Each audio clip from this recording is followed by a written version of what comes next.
Good morning, guys. We're going to talk about this morning how AI is changing the landscape of small businesses. Stay tuned. This is an interesting one because Mark is on site at a real estate conference with over 5,000 real estate agents, and apparently this is all they've been talking about. But we're not going to talk just about real estate. We're going to talk about all businesses.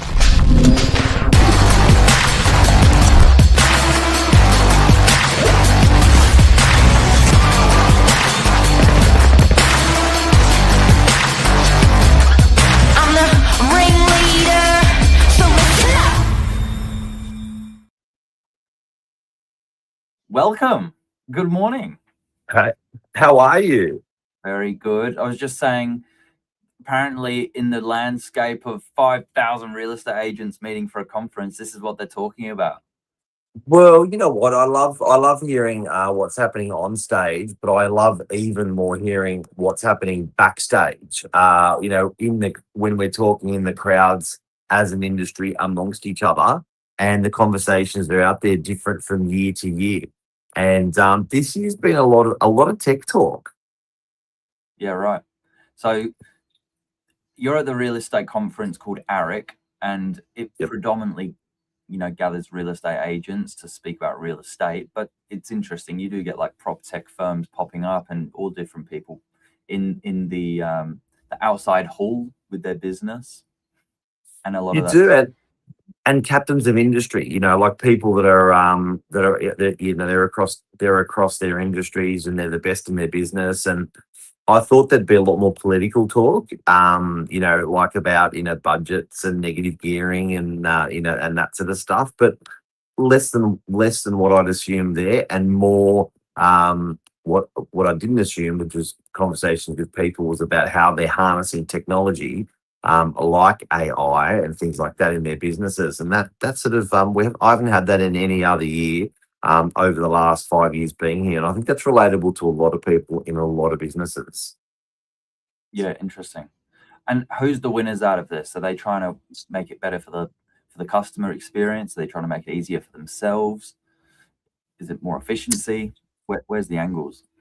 Look, I think the thing that people firmly, squarely have in their mind is that the customer wins. That's a definite thing. So it all ends with a face-to-face and a better consumer experience. So I think one of the guys was quoting speed. Speed, and this is like one of the biggest, and I don't want to sort of talk about the exact companies, but the biggest real estate company in the country, and they're not selling real estate. They're as in they're not salespeople. They're saying speed's the commodity. And how can the tech be used to develop that speed for the customer? That's really interesting talk. Speed. And it's interesting. So we're going to try and hopefully make this relevant to all small businesses, because I think a lot of people can come on here and think, how does this work in my day-to-day life? But we, to give you some practical examples, as a small business, we are using this every day now, and we're kind of using it for tasks that we probably 12 months ago couldn't imagine we would use it for ourselves, because we were sending some of this stuff offshore, or it's just got so good now that it's too good not to do it yourself, as an example. Yeah, so I think it was really interesting. Claude seems to be what people are talking about, and not ChatGPT, which was very, very, has changed wildly, because that was the biggest, greatest, fastest, coolest piece of kit, and now people are talking about Claude. Some of the I think one of the most common things that I was talking with people about is every employee in the business having an assistant called co-work. And then that co-work is pretty much doing all those things that you would normally do. So it basically replicates your keystrokes on a keyboard on a computer, and does so it can have the ability of just watching you do something very basic on your computer, keystrokes wise, and then you say, okay, can you do that now? and it'll actually log into the website. It'll click those keystrokes. It'll identify. So, as an example, we have a development where we've got 37 properties advertised on our website for rent and for sale, and we have an open Yep. house every day through Monday through to Saturday.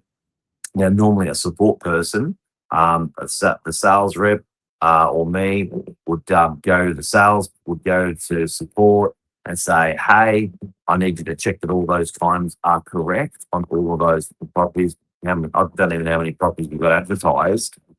Now, you can actually ask Claude to go in to your website, check all those properties, check all those times. Then you can say, okay, can you please log into our CRM? And the ones that are missing the times, can you please add them yourself? Now, there's hours of work there. And then you can say, can you do that every Monday? And then Claude Co-work will go in. So I think that's sort of the probably speed to service. That's probably the hand to mouth. That's probably the next thing we're going to be doing with AI. Yeah, I love that. It's just about the efficiencies of it, making the work more enjoyable, and ultimately freeing up the human element to then go and sit with more humans. And I think, correct me if I'm wrong, but I don't hear people worried about losing their job over this. They're excited by the prospect of having more time to sit with clients, do what they do. Yeah, and it's sort of, it seems like it's everyone wins. Do you know what I mean? But it's happening so much faster. But certainly a big conference, like, because if you just tuned in, real estate agent, Northern Beaches, come to Queensland, going to the biggest real estate conference in the country, and over 5,000 real estate agents, 1,000 this year from New Zealand. And it's the biggest one ever held. It's the second biggest in the world real estate conference. And the word on the street seems to be industry changing stuff. Not as much that budget, but more AI. Yeah, interesting. Can I give you a few other examples we're using it for? I'll rattle them off.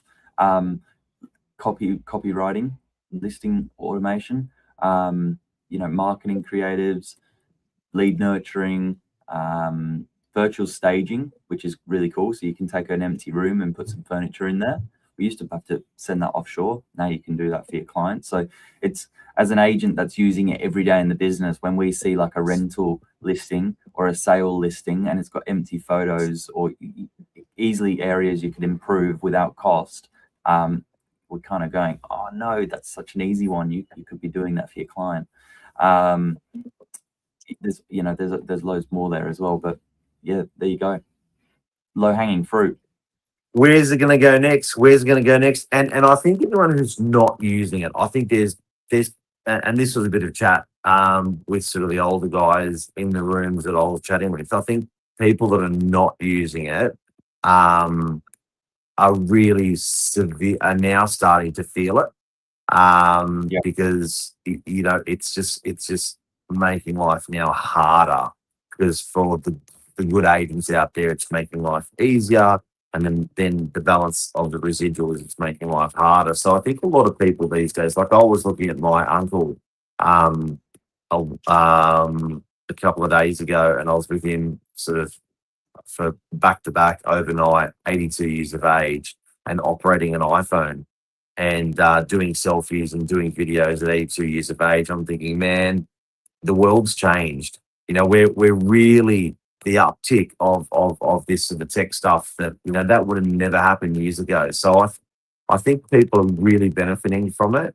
That tech that are pushing themselves to use it, and I think if they're putting themselves in the corner saying nah, hurts. Yep, it's not going anywhere. So there you go. Good little insight. That's what agents are talking about off stage. Yeah, so RIC 2026, we're going into day 2. That was day 1 yesterday, the Sunday. Be interesting to see where the talk is today, but there you go, AI guys, and Claude seems to be the one over that Chat GPT. It's stolen the relay torch. very quickly. So, you know, it's still, but it's also taking money out of our pockets, isn't it? It's that subscription fee. I think it was 20, $30 for ChatGPT, and now it's 20, $30 for Claude a month. Well worth an investment. But yeah, it's amazing that what we're spending our money on. It would have been hard to get that money out of a software product from me for just me. 5 years ago, and now it's like, yeah, of course, that's a great investment. Yep. Thanks for coming on and sharing. Thanks, Billy Bob. Take care. See you. Have a great day. Have a See good ya. day. Enjoy.